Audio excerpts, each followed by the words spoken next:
one polar extreme is barely doing anything. The other polar extreme is doing far too much. So if you're doing just one logical reasoning question a day to stay fresh, that to me, that's right below doing nothing.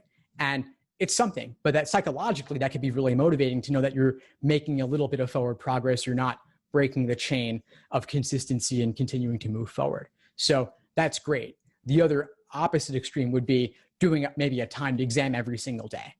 And I think that's far too much. That leads to burnout. But if you're doing 2 timed exams a week, that's a good balance. 2 timed exams a week plus detailed review. And that's a bit later in the process.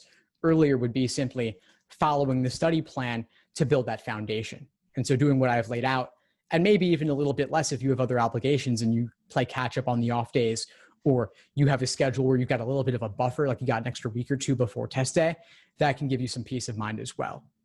So it's just about balance. But I think as long as you're not doing timed exams every day and you're doing a max of 3 per week or maybe 2 per week plus review, then I think you should be fine. I also actually have an article on burnout that I'll put in the chat.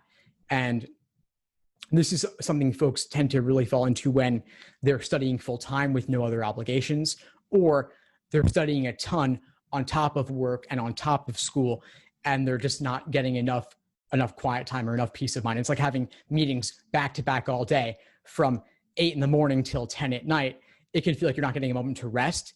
And if you feel like you're not getting moments to rest day after day after day, that could be burnout. Having one day like that is fine, but doing that 3, 4, 5 days a week, I think is too much. So again, balance. Thanks for tuning into the show. Please subscribe if you haven't done so already to be notified of new episodes as I release them. And feel free to reach out if you need anything at all as you move forward with your prep. I'm happy to help however I can. In the meantime, I wish you all the best and take care.